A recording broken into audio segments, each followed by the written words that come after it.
अंग्रेज़ों का आगमन कैसे हुआ। अब पुर्तगाली और डचों की उन्नति को देखते हुए हमारे भारत देश में अंग्रेज़ आए। वो भी व्यापार करने के संबंध में आए और इन्होंने 1600 ईस्वी में अपनी एक कंपनी की स्थापना की जिसका नाम था ईस्ट इंडिया कंपनी। इस कंपनी की स्थापना एलिजाबेथ प्रथम द्वारा की गई। इस कंपनी का उद्देश्य था भारतीय क्षेत्र में व्यापार करना। लेकिन जब कंपनी व्यापार शुरू करती है तो इसका आकार ही बदल जाता है, क्योंकि 1603 ईस्वी में महारानी एलिजाबेथ की मृत्यु हो जाती है। एलिजाबेथ के बाद ब्रिटेन का शासक जेम्स प्रथम बनता है।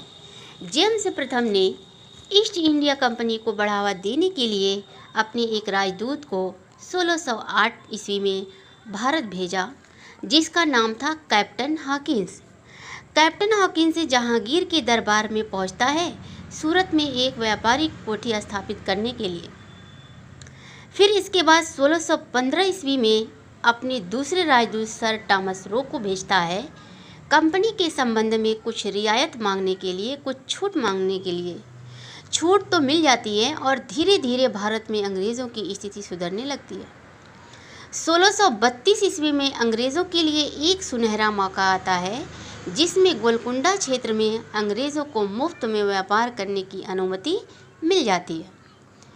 इससे भी सुनहरा मौका अंग्रेज़ों के लिए तब आया जब 1717 ईस्वी में मुगल वंश के सबसे कमज़ोर शासक फर्रुखसियर ने अंग्रेज़ों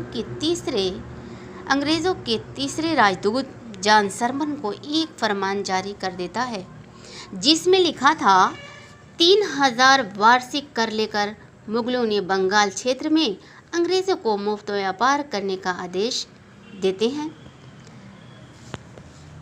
दूसरे लिखा था कि 10,000 वार्षिक कर लेकर सूरत में व्यापार की छूट देते हैं और साथ ही साथ सिर्फ बम्बई में अंग्रेज़ों के सिक्के चलाए जा रहे थे उसे पूरे भारत देश में लागू करने की अनुमति दी जाती है। यह अंग्रेज़ों के लिए एक विशेष प्रकार की छूट थी जो अभी तक किसी ने नहीं दी थी। यही आदेश पत्र मैग्ना कार्टा के नाम से जाना जाता है।